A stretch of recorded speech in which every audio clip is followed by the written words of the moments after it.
অপদার্থ ছিলাম, সত্য মিথ্যার পার্থক্য বুঝতাম না, মানুষ কাকে বলে জানতাম না, লেখাপড়ার দিকে কোনো মন ছিল না। আমার বড় ভাই লতিফ সিদ্দিকী একদিন আমাকে না মারতে পারলে বাবা আমাকে যথেষ্ট মারধর করেছে। ছেলেবেলায় আমার কাছে মনে হতো পড়ালেখাই মানে মার খাওয়া।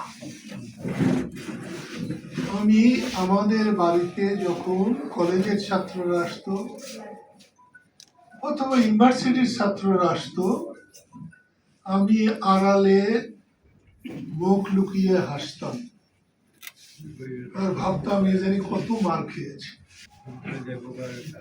আমি কলেজে যাওয়ার আগ পর্যন্ত লেখাপড়ায় যে একটা আনন্দ আছে, লেখাপড়া যে মার ধরের কোনো জিনিস নয়, আনন্দের জিনিস, এটা আমি জানতাম না। আমি প্রখ্যাত চিকিৎসক শহীদুল্লাহ সাহেবকে বহুদিন ধরেই জানি। উনি আমার বাসায় গেছেন, কথা বলেছেন, খুব ভালো লাগছে। কিন্তু এখন যে বক্তৃতা শুনলাম, বক্তৃতা শোনার পর তাকে আমার বঙ্গবন্ধুর মতো আপন মনে হলো। এই অঙ্গ বঙ্গ কলিঙ্গের দ্বীপে যৌবনে সবাই নারী পুরুষ প্রেম করে, কবিতা লেখে, গান গায়। আমি একজন দুর্ভাগা, যিনি জীবনে এক লাইন কবিতা লিখতে পারি নাই, কোন মেয়ের সঙ্গে আমার প্রেম হয় নাই। কিন্তু আমার বড় ভাই লতিফ সিদ্দিকীকে দেখে আমি রাজনীতিতে এসেছিলাম। উনি যখন বক্তৃতা করতেন আইন মোনামের বিরুদ্ধে, আমি তখন কাঁপতাম, আমার কান ঘামতো, নাক ঘামতো, সারা শরীর ঘেমে যেত।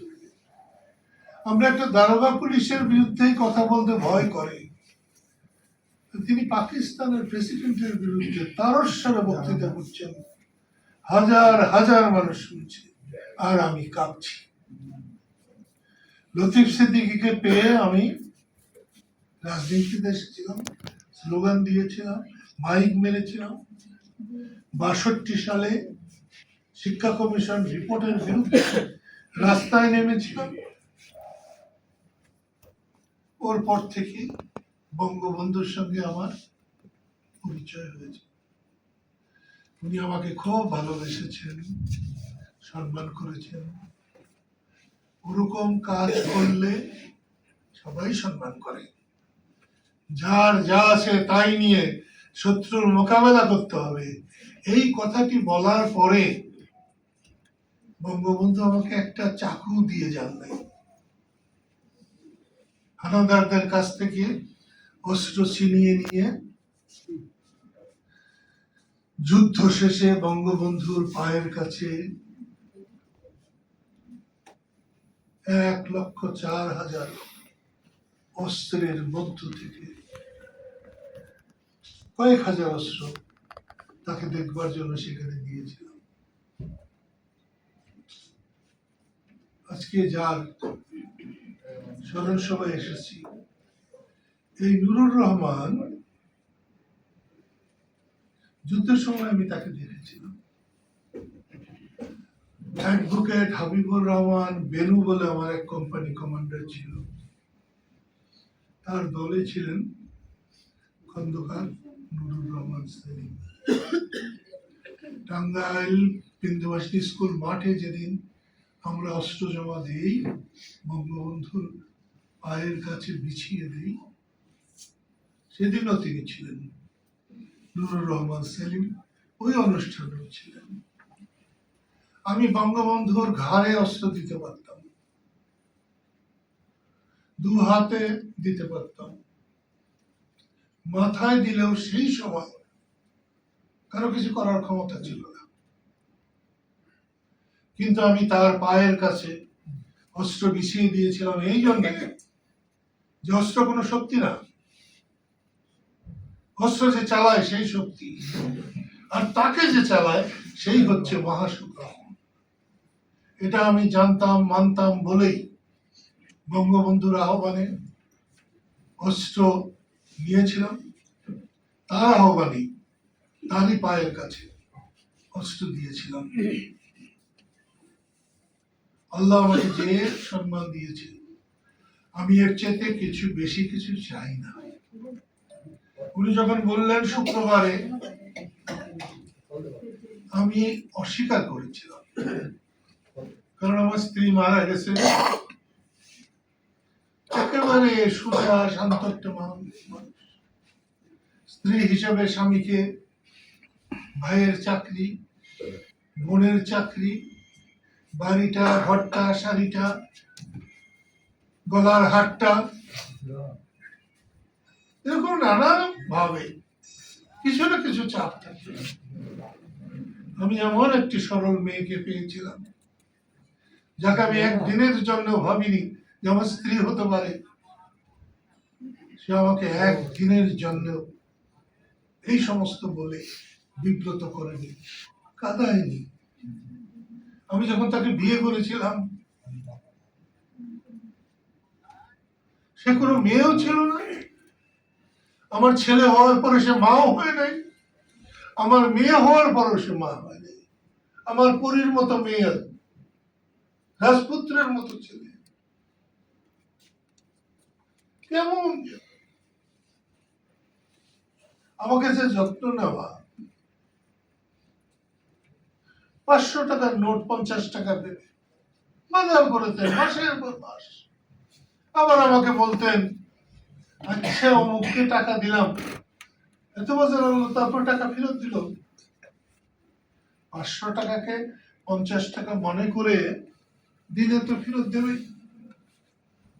এটা ভারতেও করেছেন, আমার মোহাম্মদপুরের বাড়িতে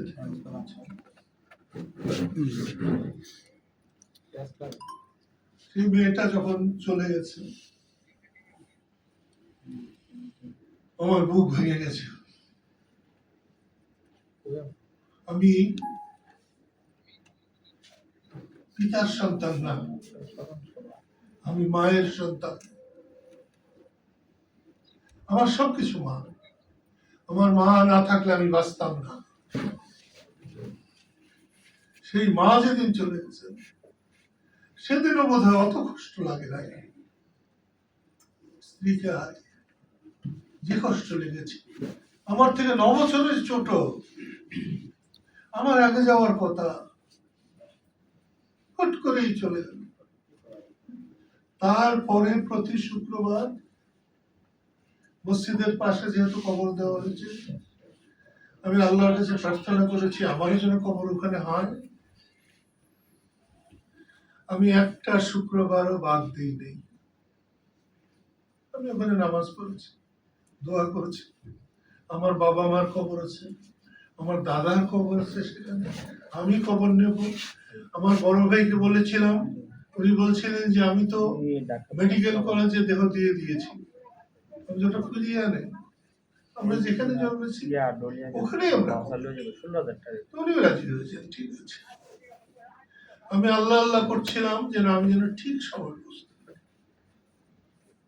নামাজ পড়ে সামান্য কিছু মুখে দিই, 2:20 মিনিটে আমি গাড়ি ছেড়েছিলাম। আল্লাহ আমাকে ঠিক সময়, এই জন্য আমি করুণাময় আল্লাহকে ধন্যবাদ জানাই। আমি একটা সাধারণ মানুষ, জ্ঞান নাই, বুদ্ধি নাই।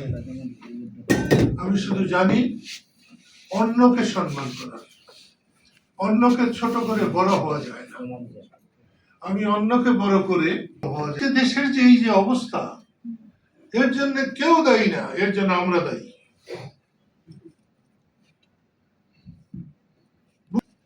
মুক্তিযুদ্ধের সময় বাংলাদেশ এমন একটি অবস্থায় গিয়েছিল, একটা মানুষের মানবতা, ন্যায় নীতি যত বেশি হয়েছে।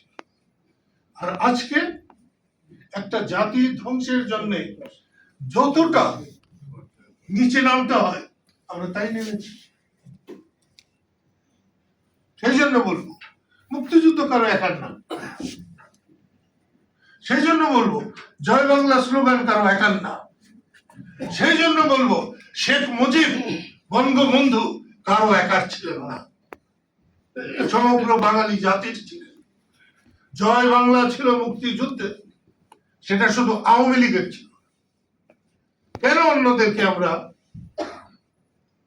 এটা তাদের কণ্ঠে ধারণ করাতে পারলাম না? আমার বাপের সম্পত্তি বলে মুক্তিযুদ্ধকে নিলাম, জয় বাংলাকে নিলাম, সবকিছুকে নিলাম। কেন? এর প্রতিফল আজকে আমাদের ভুগতে হচ্ছে। ডক্টর কামাল হোসেন কোন মানুষটা বের করে দিলাম তাকে, কাদের সিদ্দিকী কেউ না, বের করে দিলাম তাকে। তোফায়েল আহমদ রাস্তার মানুষ না, এভাবে হয় না।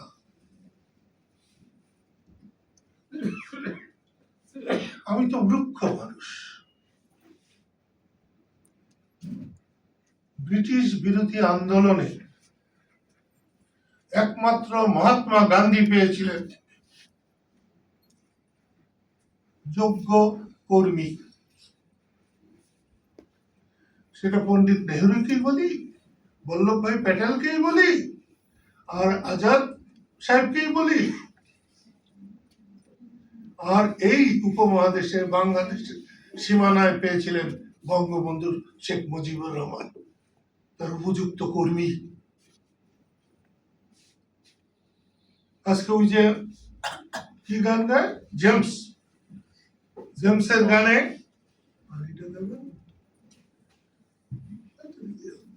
জেমসের গানে এখনো লাখো লোক হয়। আমার পার্কে জেমসের একটা অনুষ্ঠান ছিল, ওখানে যাচ্ছে বিল্ডিং করতেছে, লাখো লোক হয় এখনো।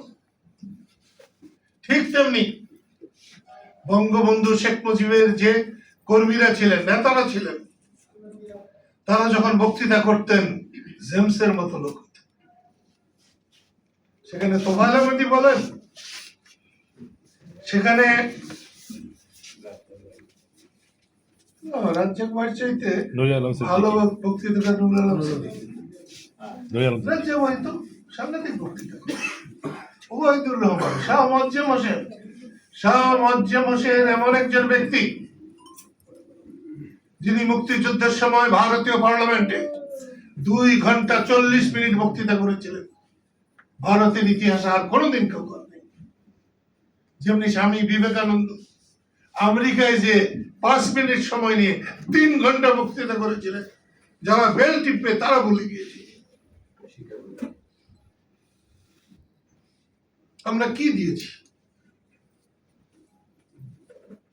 শাহ মোয়াজ্জেম হোসেন কেন বাইরে চলে গেলেন? তাকেও বাদ দিয়ে দেওয়া হয়েছে। ওবায়দুর রহমান, তাহলে এমন তো হতেই পারে, এমন তো হতেই পারে। আমি তো বোকা মানুষ, এই জন্য বঙ্গবন্ধু নিহত হওয়ার পরে পরে প্রতিবাদ করেছিলাম। দিনের পর দিন না খেয়ে দেখেছি, থেকেছি, চিন্তাও করে নাই। ক্ষমতায় এসে শেখ হাসিনা এমন কেন হলেন? ক্ষমতা কি তার সবার একা? আজকে তার জন্য হাজার হাজার লাখ লাখ মানুষ কষ্ট ভোগ করছেন। কেন? তিনি তো তার রাজত্বের সময় সবাইকে দেখেন নাই। এখন যে মাঝে মাঝেই বক্তব্য দেন, সেগুলো তো সংযত হয়ে দিতে হবে। এতদিন গেল, তাতেও হলো না, এখনো তিনি সংযত হবেন না। তাহলে কখন হবেন? কখন মানুষ তাকে, মানুষ কেউ দাস না, গোলাম না। দলীয় কর্মী আর কর্মচারী এক কথা না। আমরা শেখ মুজিবের কর্মী ছিলাম, কর্মচারী ছিলাম না। এবং যেদিন কর্মী হবে সেদিন আমাদের জয় হবে। আমি কথা বেশি বাড়াবো না। গতকালকে আমার বড় ভাই লতিফ সিদ্দিকীকে আমি কোর্টে ওই কোর্টটা আমি প্রথম দেখেছি। ডিবিতে ছিলাম, জীবনের প্রথম ডিবির অফিসে আমি গেছি। ডিবির অফিসে আমার মনে হয়েছে যে নিজের বাড়িতে এসেছি। যতটুকু বয়স হয়েছে, যেটুকু সম্মান পাওয়ার কথা তা যথাযথ তারা দিয়েছে। অথচ শুনি যে ওইটা হলো ডাকাতের ঘর, কিন্তু সেরকম দেখলাম না। বলতে পারেন যে আপনাকে আলাদাভাবে সম্মান করেছে, এটা স্বাভাবিক, করে, অনেক ক্ষেত্রেই করে। আপনারা যে সম্মান করলেন, আজকের এই সম্মান আমি আজীবন ভুলবো না। এই যে একটা বই দিয়েছে আমাকে, 10টা রাজ্য দিলে আমি যে পরিমাণ খুশি হতাম, তার চেয়ে বেশি খুশি হয়েছি। আমাদের একটা কিছু করতে হবে, মানুষ তার সম্মান নিয়ে, মান সম্মান নিয়ে বেঁচে থাকবে, এটা হলো মানুষের কাজ।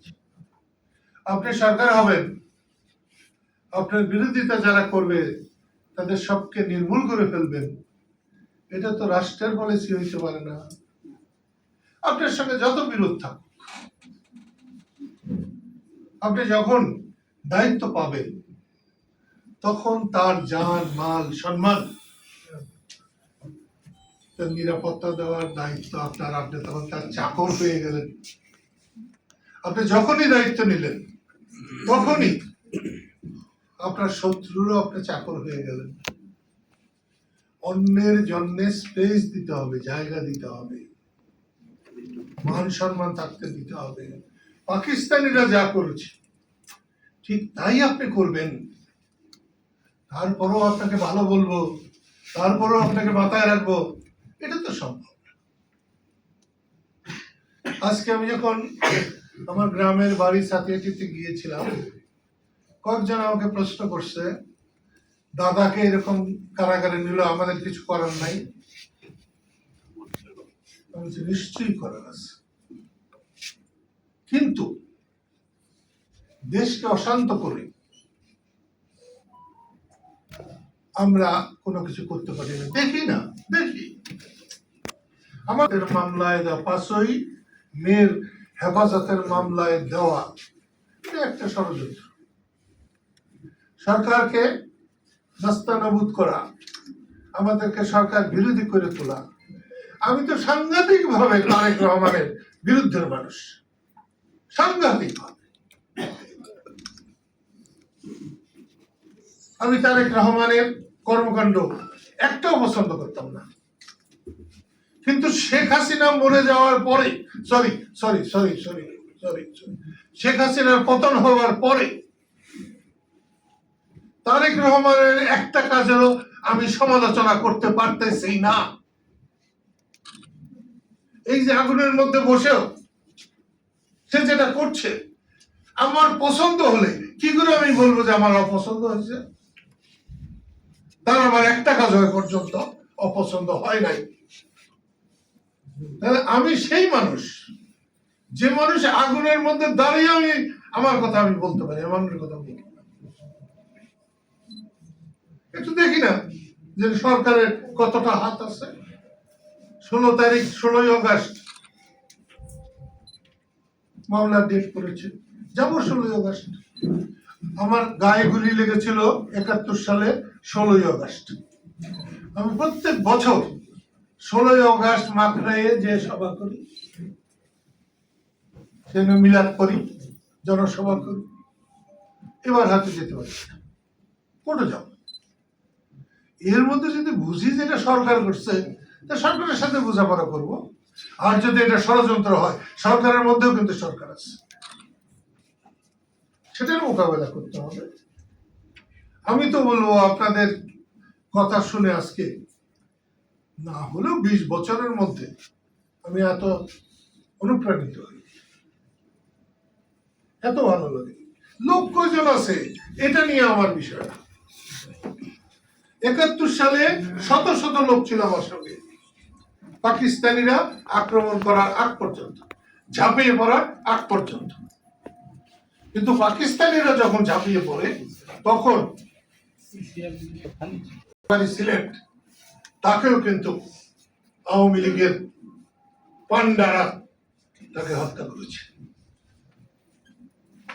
আমি যখন খুব বিমর্ষ, ঠিক তখন একদিন সেই ফারুক শুধু একা ছিল আমার সঙ্গে, আমার পিঠে হাত দিয়ে বলেছিলেন, বজ্র ভাই, আমার ডাক নাম বজ্র, যেটা আকাশ থেকে পড়ে, বজ্র ভাই চিন্তা করবেন না, আমি আছি আপনার সঙ্গে। হ্যাঁ, ছেলেটি আমার সঙ্গে তখনও ছিল, ৭৫ বঙ্গবন্ধুর হত্যার যখন প্রতিবাদ করেছিলাম তখনও ছিল। একজন মানুষ আমার পিঠে হাত দিয়েছিল, আমার মনে হয়েছিল সারা বাংলাদেশ আমার সঙ্গে আছে। আজকে আপনাদের মিটিং এ এসেও আমার চাটু মারার অভ্যাস নাই, মিটিং এ এসে কিন্তু আমার প্রবীণদের দেখি ভীষণ ভালো লাগে। আপনারা আমার জন্য দোয়া করবেন।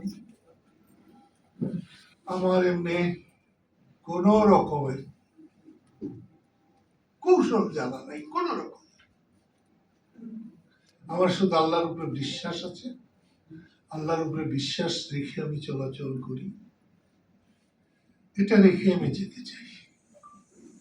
আমার কাছে আল্লাহ, রসুল, তারপরে বাবা মা চলে গেছে। যে কথাটা বলছিলাম যে আমার স্ত্রী চলে যাওয়ার পরে খুব কিছু ভালো লাগে না। আমার একটা মেয়ে আছে, যাকে দেখলে আমার মায়ের কথা মনে হয়, ওটাকে নিয়েই থাকি। দুটো মেয়ে, একটা ছেলে।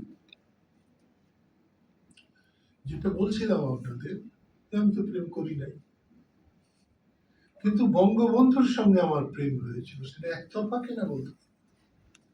বঙ্গবন্ধুকে পেয়ে আমি জননী জন্মভূমিকে চিনতে পেরেছি।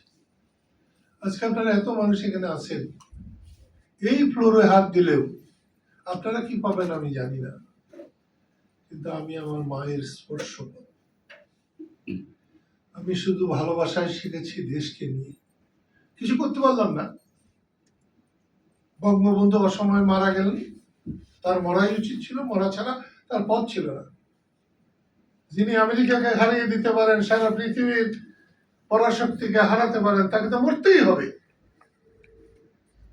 মরছেন, তার মরা কোনো দোষ না, অন্যায় না। আমরা অপদার্থরা, তার সন্তানেরা, তার কর্মীরা, নানা কারণে আমরা আমাদের যা করণীয় আমরা তা পুরোপুরি করতে পারি নাই। আমি আর একটা কথা বলেই শেষ করতে চাই। অধ্যাপক আনোয়ার, ওনাকে আমি খুব ভালোবাসি, সম্মান করি। আমি তো নানা প্রতিষ্ঠানও করতে পারি না, সে সুযোগ আমার নাই। উনি একটা প্রশ্ন রাখছে, আমরা কিছু করছি না কেন? আমরাই সব করবো, আপনারা কিছুই করবেন না? আপনাদেরও কিছু করা উচিত, আমরাও করব। আমি তো মতখর হইতে পারতাম, আমি তো কোটি কোটি টাকার মালিক হইতে পারতাম। আমার সেলারা যারা আমার জুতা টানতো, তাদের ওখানে হাজার হাজার কোটি টাকা। আমার যেটুকু দরকার ততটুকু আল্লাহ তো দিয়েছেন। আমি তো ভালো করে ভাত খাই, আমার স্ত্রী মরে গেছে, মেয়েরা আমার ভাত খাওয়ায়, ছেলে দাঁড়িয়ে থাকে, এটাই আল্লাহর কাছে অশেষ। এখানে একটা কথা বলবো, আমি তো লেখাপড়া জানি না। ইউনিভার্সিটিতে, ঢাকা ইউনিভার্সিটিতে ভর্তি হয়েছিলাম মুক্তিযুদ্ধের পরে। এখন দেখি ছাত্ররাও স্যার বলে, স্যারেরাও স্যার বলে। ইউনিভার্সিটি গেছি, মনে হয় ১৪ জন ১৫ জন তো গার্ড। ৭ দিন বা ৮ দিন আমি গিয়েছিলাম ক্লাস। এরপরে মনে হলো যে এখানে আর আমার চলে না। স্যাররাই যদি ছাত্রটা স্যার হয়, তাহলে ওরা লেখাপড়া গেলাম জাহাঙ্গীরনগরে, একই কথা, বললাম না। টিচার রেখে বাড়িতে পড়া শুরু করলাম, বললাম যে আমি 10টার আগে কারোর সঙ্গে কথা বলবো না বাইরে। মাশাআল্লাহ, এর ওরে তো বিদায় দেওয়া যায় ফোন না ধরে, কিন্তু রাজ্জাক ভাই ফোন করেছে, তোফাইল ভাই ফোন করেছে, আমার বাপই ফোন করছে, বঙ্গবন্ধু শেখ মুজিবুর রহমান। উপায় কি? আমার দেখলাম যে আল্লাহ মানে মূর্খই বানিয়ে রাখে। আমি যদি ভারতে নির্বাসনে না যেতাম তাহলে আজকে আমি পায়ের তলে পড়ে থাকতাম। জ্ঞান ছাড়া পৃথিবীতে কিছু চলে না। আমি 73 সালে একটা বিচারে গেছিলাম, আমার এক কমান্ডার আব্দুল সবুর বীর বিক্রম আমাকে নিয়ে গিয়েছিল। বিচারের সময় দেখলাম একজনে বলতেছে যে কামলা হলো 1 টাকা, যে ডেইলি কামলা দেয় শারীরিক পরিশ্রম। বিদ্যা হইল হাজার হাজার, জ্ঞান হইল লাখ লাখ। বিদ্যা, জ্ঞান, শ্রম এরকম আমি অনেক বছর ভাবছি যে এর চেয়ে উপযুক্ত কথা আর হইতে পারে না। শারীরিক পরিশ্রম দিয়ে 1 টাকা যে উপার্জন করে, তার যদি থাকে, লেখাপড়া থাকে, সে 10 টাকা উপার্জন করতে পারে। আর সে যদি জ্ঞানী হয়, কারণ লেখাপড়া হলেই জ্ঞানী হবে না, জ্ঞান মস্ত বড়। সেই জন্য বলছি যে ওনাদের সাথে আমি কিছুই জানি না। আমি একটা জিনিসের সঙ্গে একমত হতে পারলাম না স্যারের, সেটা হলো যে উনি স্বাধীনতা আর মুক্তিকে যে পদে নিয়েছেন। আমরা মুক্তিযুদ্ধে জয়ী হয়েছি, আমি বলবো আমরা মুক্তিযুদ্ধে জয়ী হই নাই, আমাদের মুক্তিযুদ্ধ চলছে এখন। আমরা অন্য একটা শক্তির কাছ থেকে, দেশের কাছ থেকে আমরা স্বাধীনতা অর্জন করেছি। পাকিস্তানিদের সাথে যুদ্ধ করে তাদের পরাজিত করে আমরা স্বাধীনতা অর্জন করেছি। আমাদের মুক্তির সংগ্রাম চলছে, চলবেই। আমি আবারও বলছি, গণতন্ত্রী পার্টি আমাকে এখানে আজকে সেলিমের স্মরণ সভায় আহ্বান করে যে পরিমাণ সম্মানিত করেছে, আমি আমার জীবনে সেটা ভুলব না, এটা আমার মনে থাকবে। আপনাদের কোনো কাজে কখনো প্রয়োজন হলে আপনি আমাকে একজন শ্রমিকের মতো পাবেন। আমি কথা দিয়ে কথা নষ্ট করতে পারি না, এটা আমার জন্মগত একটা স্বভাব। দোয়া করবেন, কালকে আমার বড় ভাইকে জেলখানায় নিয়ে গেছে, আমাকে কবে নিয়ে যায়, কিন্তু এই নিয়ে গিয়ে জেলে নিয়ে আমাদেরকে নতি স্বীকার করাতে পারবে না। এবং আমার কিন্তু ধারণা অতি অল্প সময়ের মধ্যে স্বাধীনতার চেতনা, মুক্তিযুদ্ধের চেতনা, এটা অনেক বেশি ক্ষুরধার হবে। আমি এই কথাগুলো এই জন্য বললাম যে আমি শেখ হাসিনাকে ভালোবাসি, তার বাবা আমার রাজনৈতিক পিতা, তার চাইতেও তার প্রতি আমার দরদ বেশি। বঙ্গবন্ধুর কন্যা উনি হতে পারেন, কিন্তু বঙ্গবন্ধুর রক্তে, তন্ত্রিতে উনি মিশে যেতে পারেন নাই।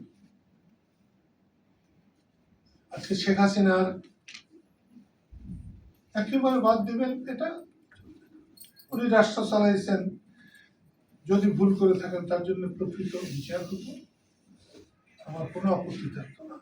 এখনো তার বিচার করলে আমার কোনো আপত্তি নেই, একতরফাভাবে ফাঁসি দিয়ে দেবেন, ইচ্ছা হলে ফাঁসি দিয়ে দেবেন। হ্যাঁ, এটা যদি আপনার বিপ্লবী সরকার হতো তাহলে ফাঁসি দিতে পারতেন।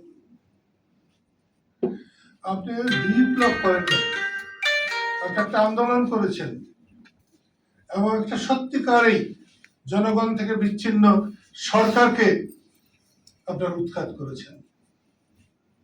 আজকে যে যুব নেতারা, ছোট ছোট নেতারা মনে করে তারা একাই করেছে, এটা কিন্তু ঠিক না। এই আন্দোলনে সবার ভূমিকা ছিল, সবার ভূমিকা ছিল।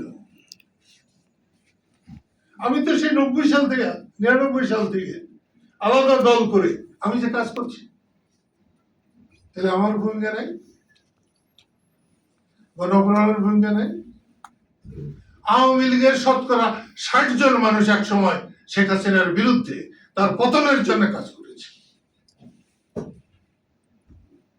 যারা 24-এ এই গণ আন্দোলনের নেতৃত্ব করেছেন, তারা তো জাতির জন্য ক্ষতি করলেন। ভবিষ্যতে স্বৈরাচার যারা হবে তাদের উৎখাতের জন্য সাধারণ মানুষ নেমে আসবে না। এই আন্দোলন ছিল সাধারণ মানুষের আন্দোলন। আপনাদের কয়েকজনের আঙ্গুল ফুলে কলা গাছ হওয়ার আন্দোলন ছিল না, পরিবর্তনের আন্দোলন ছিল। কি পরিবর্তন করেছিল? ডক্টর কামাল হোসেনকে আমি পিতার মতো শ্রদ্ধা করি, ভালোবাসি। গ্রামীণ ব্যাংক যখন সরকার দ্বারা চাপে পড়লো, তখন কামাল সাহেব আমাকে বলছিলেন, সিদ্দিকী সাহেব আপনি একটু ওর কাছে যান, সাহস পাবে। উনি নিজেও অনেকবার অনেক পত্রিকায় বলেছেন, এখানে সিদ্দিকী যখন এসেছে আমাদের সাহস পেয়েছে। সেই ভদ্রলোক, আমার দল 4 নম্বর রেজিস্ট্রেশন করা দল, অনুমোদিত দল, আমাদের সাথে তো আলাপ করলেন না। 5-7টা 10টা দলের সাথে যাদের আলাপ করার দরকার করলেন। আমরা কি এতই হয়েছি যে একটা আলাপের ইচ্ছেও না? বাংলাদেশকে শেখ হাসিনা পিছাইছে তার থেকে 1000 গুণ বেশি অধ্যাপক ইউনূস পিছাইছে। শেখ হাসিনার ফাঁসি হয়, অধ্যাপক ইউনূসের 800 বাচ্চা নাকি মারা গেছে পর্যন্ত। আমি 1000 বার ফাঁসি হইলে তার শাস্তি কম হবে কেন? দেশ মনে রাখতে হবে যে দেশ সাধারণ মানুষের, সাধারণ মানুষকে মূল্য দিতে হবে, সে যেই হোক। আমাদের রাজনৈতিক নেতা কর্মীরা এখন তো ভাবে যে তারা হলো কি জানি বলে লাঠিয়াল। রাজনৈতিক কর্মীরা মানুষের সেবক, দেশের সেবক। যে যতটা সেবা করতে পারবে, কিছুই না বললাম, একজন মানুষের হাত ধরে রাস্তা পার করে দেওয়া, এটা একটা রাজনৈতিক কাজ। আমি আবার আপনাদের ধন্যবাদ জানাই, একটু আল্লাহর কাছে কৃতজ্ঞতা জানাই যে আমাকে ঠিক সময় আল্লাহ সুযোগ করে দিয়েছেন। আপনারা আমি যা নই, আমিন তাকে ব্যস্তবাসী করুন এবং তার শোক সন্তপ্ত পরিবার স্বজন তাদেরকে আল্লাহ এই শোক সইবার শক্তি দিন, আমিন। শুরু করে দেন না। এই আলমগীর আমাকে বই দিছে, ওনার নামটা নিয়ে নাও তো।